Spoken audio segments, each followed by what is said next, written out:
Is this something that the government needs to get involved in, or is that something you stay out of as a government, of these communities paying big money to get doctors attracted to their area?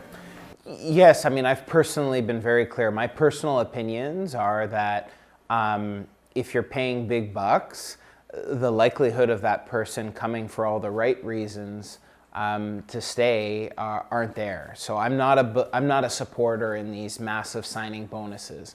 I think you should want to come and stay. You should pitch doctors on quality of life, ability to start a family. Where do you send your kids to school? So looking at, you know, local schools, local infrastructure. Where do you work out? Where do you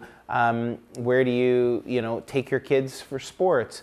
Also, a focus on the spouse. So it may be the wife, it may be the husband. You have to make sure you're taking into account the needs of the partner as well when attracting doctors to your community.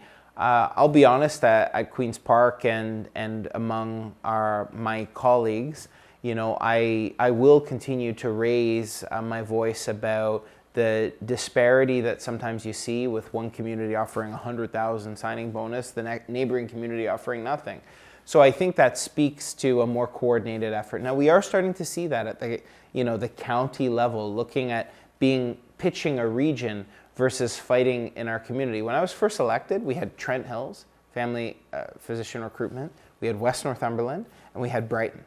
So in a county, less than 100,000, we had 3 different groups fighting against each other. Surely we can be more coordinated than that. So that's something, you know, I've been encouraging with our local mayors.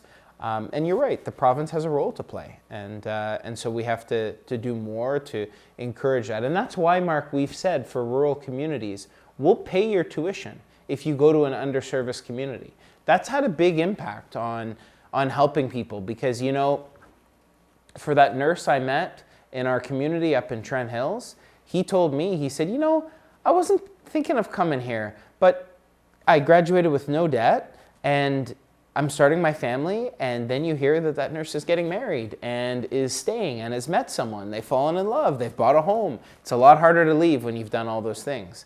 So that's the goal, and the province is putting significant resources into making that happen.